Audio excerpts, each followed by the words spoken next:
আমির খানের একটা বিখ্যাত মুভি আছে, হয়তো দেখেছেন, রঙ্গে বাসন্তী, দ্য কালার অফ স্প্রিং। এবং মুভিটা শুরু হয় যেখান থেকে আপনাদের মনে থাকার কথা, সু একজন জার্নালিস্ট, অ্যাসপায়ারিং জার্নালিস্ট, সে তার একটা অ্যাসাইনমেন্ট নিয়ে ভারতবর্ষে আসবে এবং তার দাদা অথবা নানা সাম্বডি এখানে সিভিল সার্ভেন্ট ছিলেন এবং তার একটা প্রিজন ডায়েরি ছিল। তো এই প্রিজন ডায়েরির একটা কোট সেই ম্যাকেনলিস ডায়েরি থেকে পড়া হচ্ছিল, যদি আপনাদের মনে থাকে আর কি। এবং উনি সেখানে বলছিলেন ওই সময়টাতে ভারতবর্ষে আজাদির লড়াই চলছে, ব্রিটিশ বিরোধী আন্দোলন চলছে, প্রচুর মানে যারা স্বাধীনতা কামীরা আছেন তারা বিভিন্ন জায়গায় যুদ্ধ করছেন। তো সেখানে বলা হচ্ছে যে there are two kinds of people. One goes to the death screaming. এক ধরনের মানুষ আছে যারা ফাঁসির মঞ্চে যায় চিৎকার করতে করতে, and there is another kind, আর এক রকম আছে who goes in silence. তারা হচ্ছে খুবই নীরবে হেঁটে হেঁটে চলে যায় ফাঁসির মঞ্চে। এবং শেষের লাইনটা ছিল there is a third kind, কিন্তু উনি বলেন নাই, বলেছিলেন ওই থার্ড কাইন্ড, যে তৃতীয় ধরনের যারা মানুষ ছিলেন তারা আসলে কারা? তারা হচ্ছে যারা আজাদির লড়াই করতে করতে আবু সাঈদের মতো হাসতে হাসতে বুক চেতিয়ে ফাঁসির মঞ্চে চলে যায়, মৃত্যুকে আলিঙ্গন করে। দে আর দ্য থার্ড কাইন্ডস।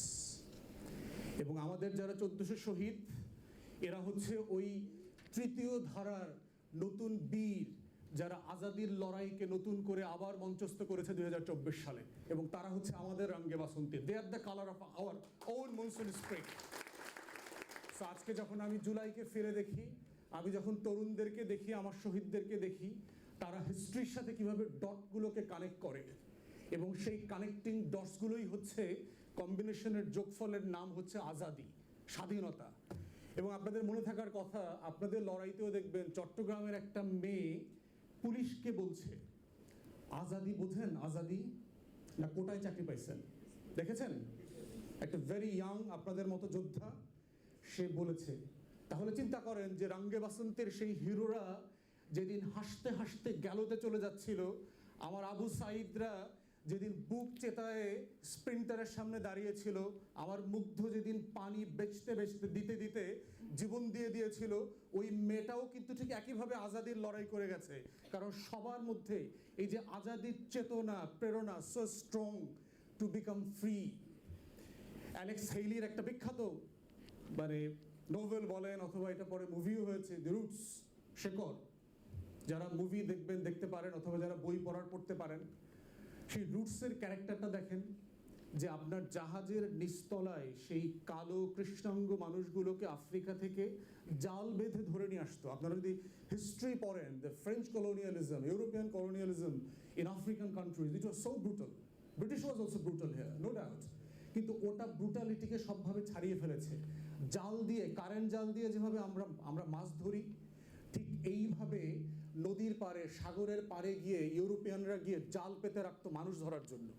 বাচ্চা, ইয়াং ছেলেমেয়েরা যারা খেলতে যাইতো অথবা নদীতে গোসল করতে যাইতো, সাঁতার কাটতে যাইতো, জাল দিয়ে ওদেরকে ধরে এরপর নৌকা করে শিপে নিয়ে যেত এবং শিপের নিচের ডেকে ওদের হাত পাগুলোকে শিকল দিয়ে বেঁধে রাখতো। এরপরে আমেরিকার বড় বড় বিগ সিটিসে, ইউরোপের বড় বড় টাউনগুলোতে ওদেরকে স্লেভ মার্কেটে মানে এক্সিবিট করা হইতো। এবং যারা স্লেভ ওনার ছিলেন তারা এসে এসে দেখতেন, ওর হাত দেখতেন, পা দেখতেন, দাঁত দেখতেন। গরুর হাটে গিয়ে যেভাবে মানুষ দেখে না, গরুর হাটে গিয়ে আমরা গরু দেখি না, ঠিক সেইভাবে তারা মানুষকে কেনাবেচা করতো। তো সেইখান থেকে যে কিন্তাকুণ্ডে যে ছিল তার যে হিরোইক ক্যারেক্টার, তার প্রত্যেক দিনের একটা আজাদির লড়াই ছিল। সে তার ওই গ্রামটাতে ফিরে যেতে চায়, আফ্রিকাতে। তো সেই আজাদির লড়াইটাই হচ্ছে জুলাইয়ের সবচেয়ে বড় লড়াই। এবং এই আজাদির লড়াইটা হচ্ছে একদিনের না, 36 দিনের না, এরপরের যে 10 মাস চলে গেছে, 11 মাস চলে গেছে, তারও প্রত্যেকটা দিন হচ্ছে আজাদির লড়াই।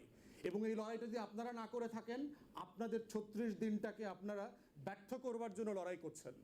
অতএব ওই 36 দিনের ত্যাগকে কি আপনারা সফল রাখবেন?